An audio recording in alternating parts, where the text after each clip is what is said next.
Rahman students, आज हम पढ़ेंगे इसमें अलम की किस्में। इसमें अलम की 5 किस्में हैं: खताब, लक़ब, तखल्लुस, कुनियत और उर्फ। सबसे पहली जो किस्म है वो है खताब। वो इसमें मारफा है जो किसी खूबी की वजह से हुकूमत की तरफ से दिया जाए, यानी कोई ख़ास काम करने की वजह से, कोई ख़ास खूबी, कोई ख़ास वस्फ है, उसकी वजह से जो दिया जाता है उसे खताब कहते हैं।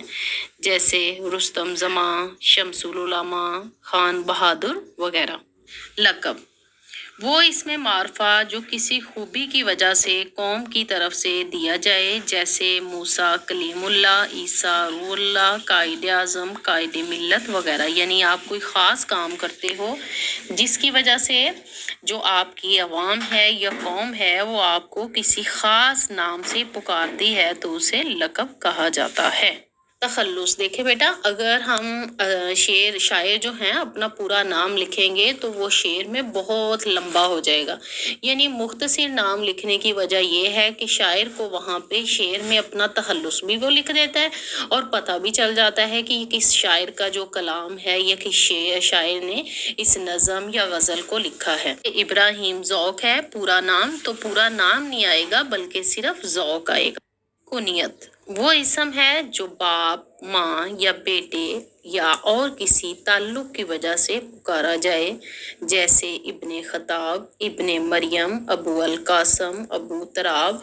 इनमें जो इब्ने खताब है वो हज़रत उमर फ़ारूक की कुनियत है, इनके वालिद खताब की वजह से, और इब्ने मरियम की कुनियत है हज़रत मरियम उनकी वालदा की वजह से।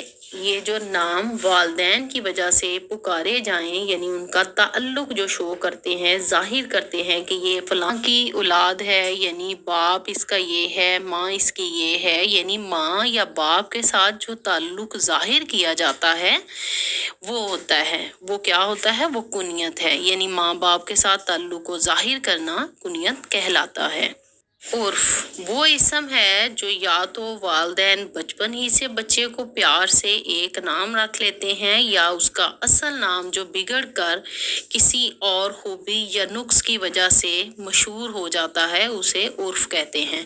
यानी प्यार से भी वो हो सकता है, वो नफ़रत से भी हो सकता है, जैसे लंगड़ा, गुंगा, छोटा, मोटा, मिट्ठू, चंदा, मून वगैरह। यानी असल नाम की बजाय जो हम प्यार या नफ़रत की वजह से मशहूर हो जाता है उसको उर्फ कहा जाता है। स्टूडेंट्स, मैं आपको खताब और लक़ब के बारे में थोड़ा सा दोबारा बता दूं कि खताब क्या होता है जो हुकूमत की तरफ से दिया जाता है। आपने सिर्फ ये अपने जहन में रखना है कि जो खताब है वो हुकूमत की तरफ से दिया जाता है और जो लक़ब है वो अवाम की तरफ से दिया जाता है।